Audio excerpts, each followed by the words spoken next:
Hello and welcome to Howie's Kitchen. Are you looking for the perfect cheese dip for any occasion? Let me show you how to make a delicious pub cheese. This one's pretty easy, folks. You want to start by putting a medium-sized saucepan over low heat.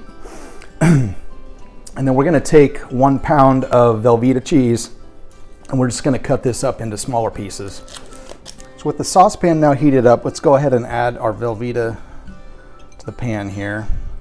And we're just going to let this go till it's melted. You just want to stir occasionally. Now this is what you should start to see after several minutes in here. You can speed this up by turning the heat up, but I found it's better just to leave it on low and let it melt slow. Otherwise you got to worry about it potentially burning. All right, so this is mostly melted.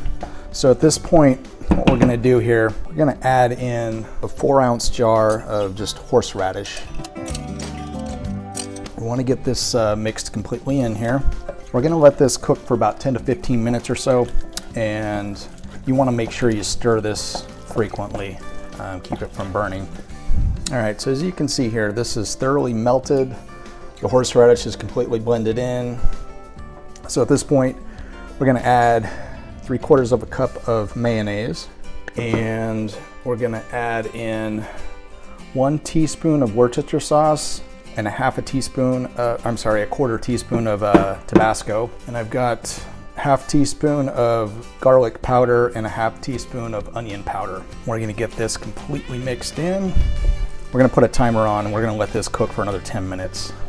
Okay, so the last thing I'm gonna add here is I've got about 2 tablespoons of just some chopped or diced up chives. I'm just gonna mix that in.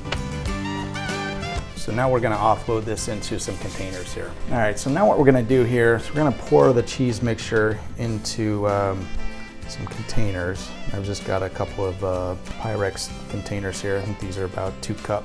And what I like to do, smooth those out just a little bit. So what I'm gonna do here is I'm gonna put some fresh ground cracked black pepper over the top.